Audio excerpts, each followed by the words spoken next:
It's a Parents' Day.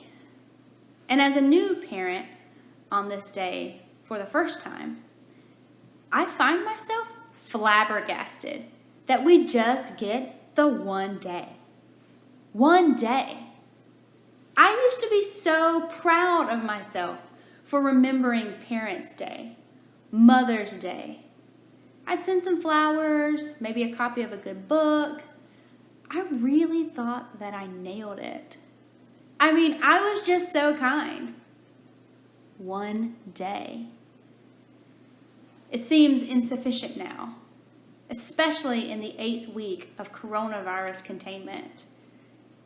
I mean, when this is all over, we're going to need about a year of parent days. If you were here with me, I know I'd get an amen or two out of that. I can feel it. Because for parents, there's a lot of hats to wear right now.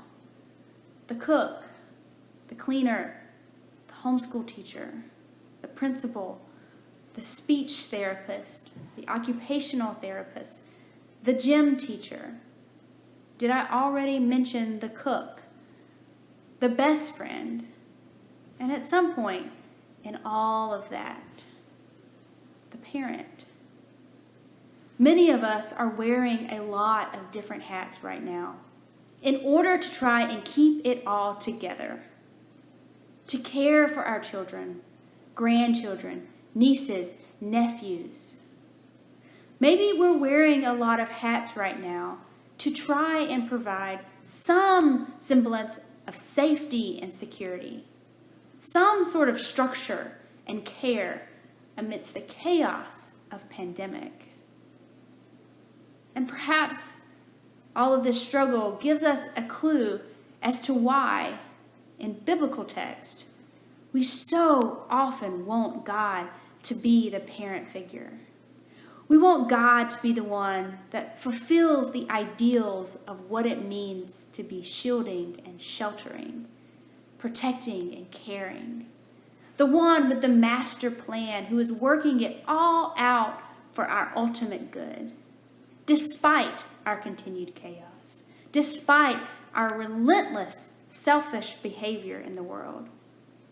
God, the parent. But our gospel story today, our gospel text from John, isn't about God the parent. It's about the Son. John 20 through 21 captures those days after the resurrection of Jesus, those final moments among us. Jesus, the Son, the child in the midst of the chaos of the cross. So let's back up just a little bit to John 20. Because by the time we're halfway through John chapter 20, the disciples already know that the world is not the same, will never be the same again. Mary has just recently told them that she has seen Jesus with her own eyes. And so by John 20, around verse 19, the disciples are holed up in a house together, in isolation. The doors are locked. Who knows how long they've stayed there, sheltering in place. They found a quiet place amidst the chaos. It's a locked closet, but that's okay, because they've got some wine and maybe some sneaky chocolate. The world has been turned upside down. Everything is different and stressful. But for a moment, it's quiet. Until it's not. Until Jesus shatters the quiet. Somehow, even in the locked closet of the back bedroom, Jesus has managed to find them. Hey, what y'all doing? Look at my hands. Look at my side. Peace. About a week goes by. It's around 4 o'clock in the afternoon, and the disciples are back in the closet. Halfway through a bottle of Pinot Noir, and the sound of feet again shatters the quiet. And suddenly again, there's Jesus. Oh, I found you again. What are y'all doing now? Oh, Thomas is here. Can I say hi to Thomas? Hey, Thomas. Hey, check out my hands and my side. Peace. Our story skips forward a bit to John 21, the last chapter of the gospel. And it's just after daybreak, and everyone has finished breakfast. The disciples had already been up early, getting in a few hours of work before Jesus called them to breakfast.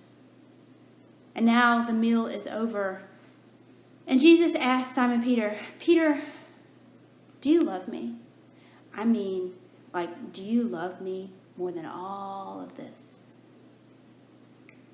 And Simon Peter says, yes, you know I love you.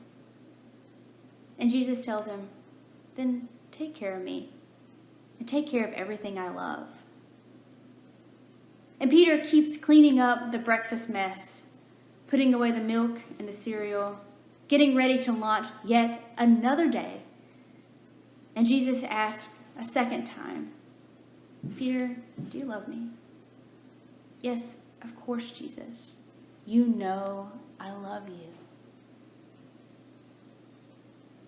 And Jesus says, okay, Peter, and take care of all that I love. And Peter bends down to clear away the last bits of toast. And before he can even stand back up, Jesus asks yet again, Peter, do you love me? And the annoyance of Jesus' persistent questioning mixes with Peter's hurt at being questioned at all regarding something so sure and so given.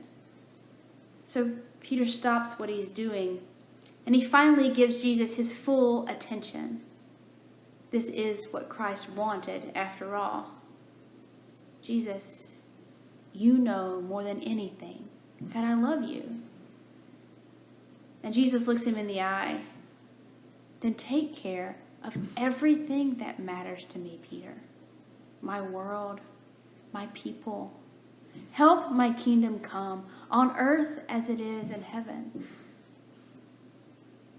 Jesus, the Son, the child, undeterred and unstopped by closed doors, relentless in finding those he loves, dogged in his questioning, repetitive until the breaking point, pushing and pushing and pushing until the attention is finally on him and his mission to usher in a new kind of nation, a nation of equity and equality, a nation where the vulnerable and the marginalized are cared for, a nation of accessible health care, a nation where people's lives are the economic drivers, a nation of people who are themselves relentless in their questioning of policies and decisions, of governments and leaders, a nation of people who kick down the door of every closet, no place for secrets to hide or people to be banished to.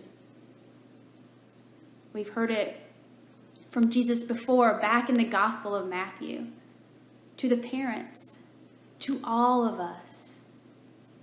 Change and become like children. For it is by the humble yet relentless determination of children that the kingdom of God becomes a communal reality. May it be so.